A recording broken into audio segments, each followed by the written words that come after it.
All right, good morning, guys. It's Wednesday. Wow, September 11th. So that's always a day, man. Day of reflection, I guess, in a lot of ways. And the jokes write themselves from yesterday. I'm not going to do a debate recap. That'd be a waste of everybody's time. It's already a waste of time to just watch that yesterday. I guess my only takeaway is how we have I don't think you can argue the greatest country ever, the greatest experiment, living experiment, but somehow this is what we ended up with. I was making a joke. Maybe we could just like redraft. Somehow we got, anyway, I guess not. And not worth getting mad at people. That's why I say the only takeaway from this election is do not get mad at somebody for how they're going to vote or not vote, because if you don't realize you can't make a really coherent argument one way or the other or no way, then I think you're losing perspective. So that was my takeaway. But yeah, certainly not getting into the details. There's certain topics that I'm excited to talk about as this journey continues. I have a podcast coming out tomorrow, but politics, especially domestic politics, is certainly not the top of my list that I like to discuss because yeah, there's just too many negatives. But one thing I do like to discuss is the psychology of why people do what they do. And when it comes to sports betting, as I'm trying to recover, frankly, from last week and figure out, how to move forward and what to change, what not to change. Sometimes it's just a bad game. Sometimes it's deeper than that. I'm going to have a podcast that I recorded a couple weeks ago. I know I mentioned it on here, but it took a little bit longer than anticipated to get the approval to put it out. But I do have the approval now. I'm going to put it out tomorrow.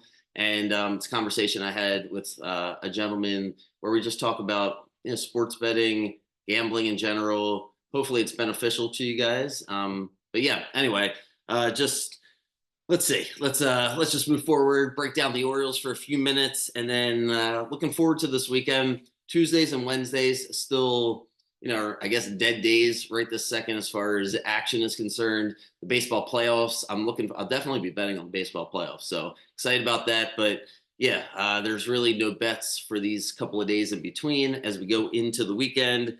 Fridays will be Ravens. Looking forward to talking about the Ravens and how they match up against the Raiders, putting the Chiefs game behind us. A lot happened in the Chiefs game that I don't really think is relevant going into this game. And that's the case for a lot of week 2 NFL games.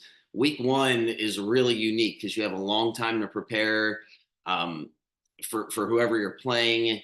It's the first game. I don't want to say it doesn't matter, but usually week 1 doesn't tell the story. So you got to be careful. And really, with the lack of training camp and practices the way it used to be, it's hard to get a gauge on teams until 5-6 weeks into the season. So unless you saw something that completely changed your mind about a team, I would say whatever your preseason predictions are, don't run away from them. See how things play out over the next couple of weeks. But we'll do more NFL on, tomorrow. We'll do the Dolphins and the Bills. Friday will be Ravens, Raiders. Today let's kind of see where the Orioles are at. I guess it's been a week maybe since I've talked about the Orioles. Not a lot's really changed, even though a lot's happened. Not a lot's changed.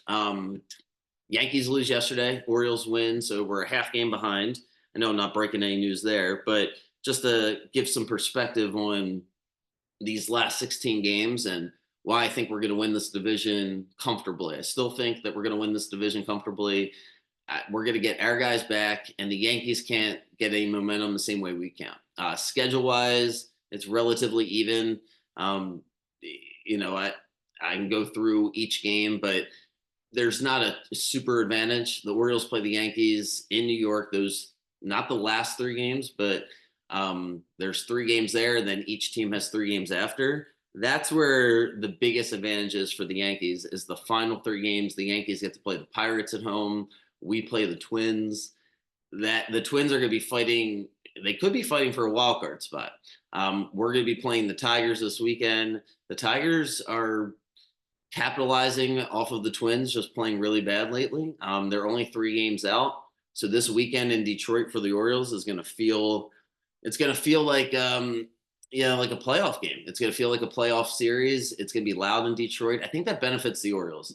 Sometimes the Orioles need something to get going. So if Detroit was going to be out of it, it was going to be a dead crowd.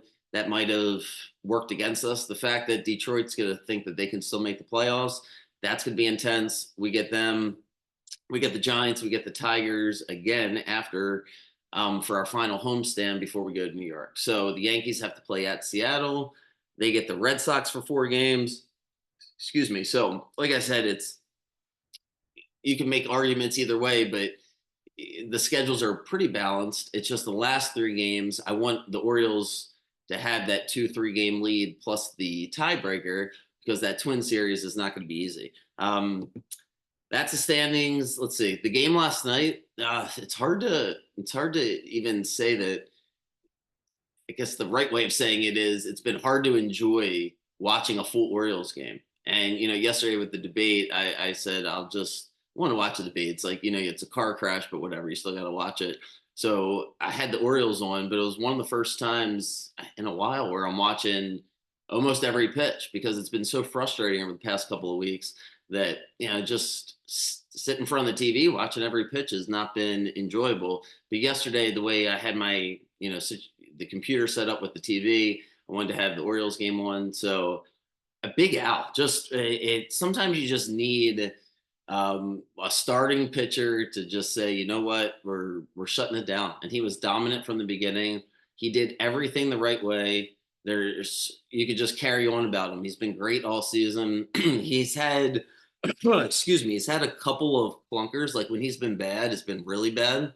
But overall, he's come up in big spots. Was not supposed to even be part of the rotation. He's just been somebody that's filled in. Excuse me, he's filled in when we needed him, and then he's gone to the bullpen. He's come back.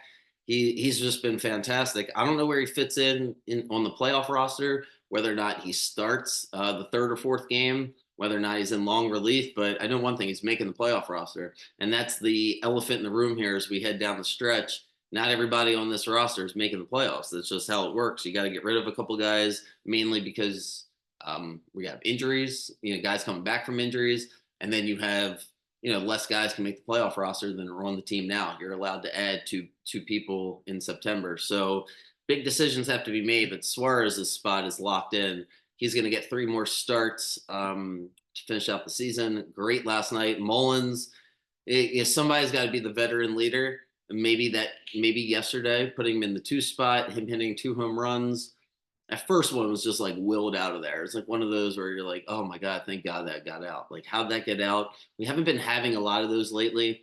Gunnar tried to hit a 3-run homer against Tampa, and somehow Siri made that catch. And it just feels like that we just needed that one. And then Mullins is like the second home run, he just crushes. Adley gets a huge hit. Adley's had a tough stretch here. That's not breaking any news, but that was a big hit yesterday. 3-2 count. 3-1. We needed that because Perez and Cano just weren't sharp. It's going to happen. We held on, man. But Sir Anthony makes it when they hit the ball against him.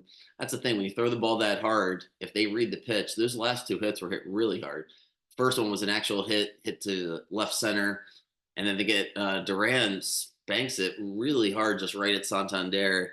So we get out of it, get the win. Only half game out. So yeah, everything feels like it's right in front of us. And I've been saying it. I guess everybody's probably been saying it like for months now. Like, all right, now's the time to go on a streak. Now's the time to go on a streak.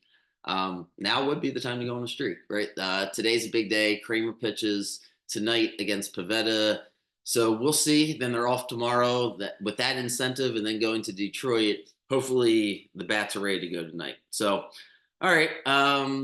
Yeah, I could carry on about a lot of different things that happened last week, but talking yesterday with Clayton and Jay Mart and just basically putting a bow on what happened last week with my record and everything. So I want to move on. And with the Dolphins Bills starting tomorrow, I will be moving on. But the reality is when you lose a game, you lose a couple games where you feel like, man, like, how did I lose?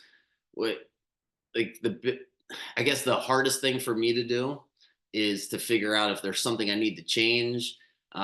Is this a dramatic fix that needs to happen, or do you just get the game wrong? And after going back and forth for a few days, it's like, yeah, the Panthers are going to turn the ball over like that and get behind. It's a bad pick. It's a bad pick because you're taking a bad team on the road. It's week one. Things need to go well for them. And if they play that game 10 times, the Panthers might cover five, six, seven times.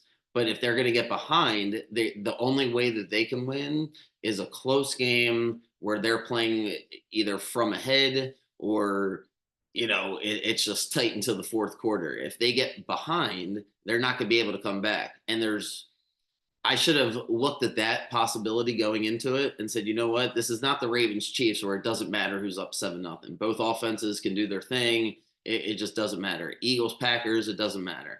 You look at certain games and you're like, well, both offenses are talented enough that they can score. Does it really matter who gets the first points? But with the Panthers, it's like, yeah, if you go down 7-0 in New Orleans, it's a really loud environment. And so by the time I finish the analysis, it's like, forget the Titans and the Rams game. To me, I would take those bets again without even thinking twice. I feel like I got unlucky, if you want to use those words. Not complaining, but just 50-50 game. If anything, I felt I was on the right side of both of them, but whatever. Ball doesn't bounce your way, it's over with. But 100% wrong about the Panthers. And I thought about it. And it's like, there's not enough scenarios where the Panthers could have contended. They can't contend in a shootout.